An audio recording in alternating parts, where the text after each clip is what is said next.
इब्रान से 6 किलोमीटर दूर यहूदी बस्तियों से गुजरते हुए टैक्सी ड्राइवर मुझे एक अरब गांव बनी नईम के जानिब ले गया।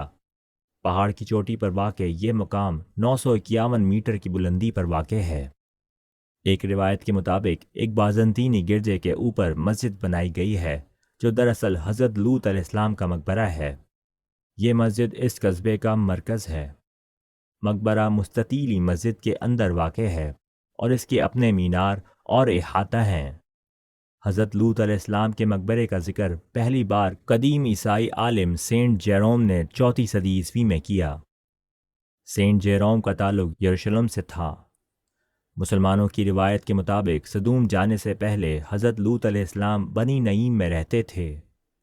मकबरे के इर्द गिर्द वाक़े इबादत गाह को सन 1410 ईस्वी में ममलूक सुल्तान बरकूक के बेटे सुल्तान नासिरुल फिराज ने हिफाजती तहवील में ले लिया।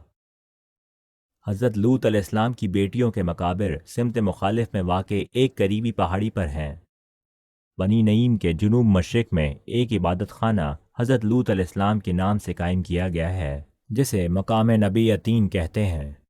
मकामी रिवायात के मुताबिक हज़रत लूत अलैहिस्सलाम इस मुकाम पर इबादत करते थे और पत्थर पर उनके नक्श पा देखे जा सकते हैं। मुसलमानों और क़दामत पसंद ईसाइयों की मुश्तरका रिवायत के मुताबिक बनी नईम वो मकाम है जहाँ फ़रिश्ते हज़रत लूत अलैहिस्सलाम से रुखसत हुए और जब उन्होंने सदूम और गोमराह की तरफ देखा तो उन्हें धुआं दिखाई दिया, जो इतना गहरा और दबीज़ था गोया भट्टियों से निकल रहा हो।